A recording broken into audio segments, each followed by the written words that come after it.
I would like to begin my contribution by placing on the record my acknowledgement that my position on nuclear differs from the rest of my party. But I feel it's important to speak on the issue and for a variety of perspectives to be heard. The people of Ynys Môn have spent more than a decade being promised the fruits of nuclear development by the UK Conservative government. Just like the rest of the commitments made about Favour, the latest promise to build a gigawatt power plant on the island can safely be filed away as another fantasy from a desperate government on its last legs. We've already wasted a decade, and we're looking at another decade at least before things are up and running.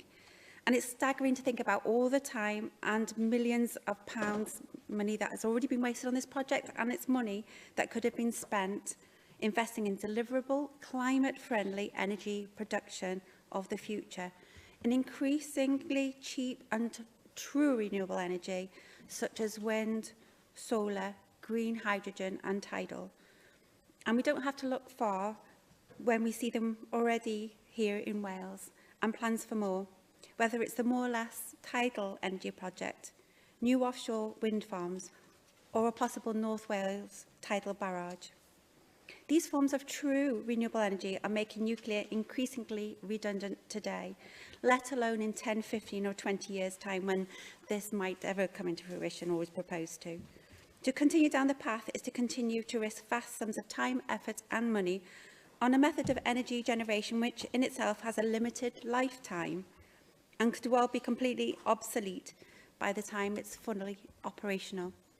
I simply do not accept that nuclear is in any way a renewable form of energy either, not only because it relies upon finite materials, but also because it means passing on to our children and future generations the job of dealing with toxic waste.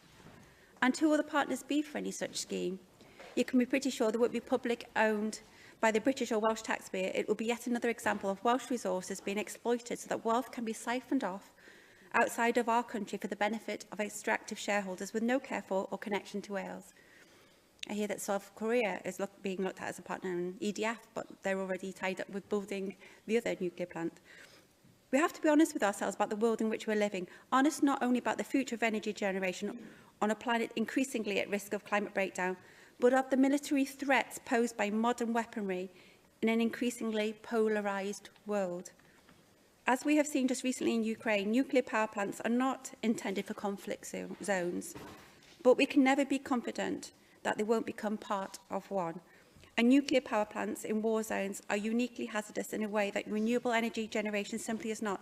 So instead of relying on a form of energy which is slow to plan and build, which can be a devastating military target, which isn't renewable and which is astronomically expensive, let's build a country reliant on clean, safe and cheap renewable energy.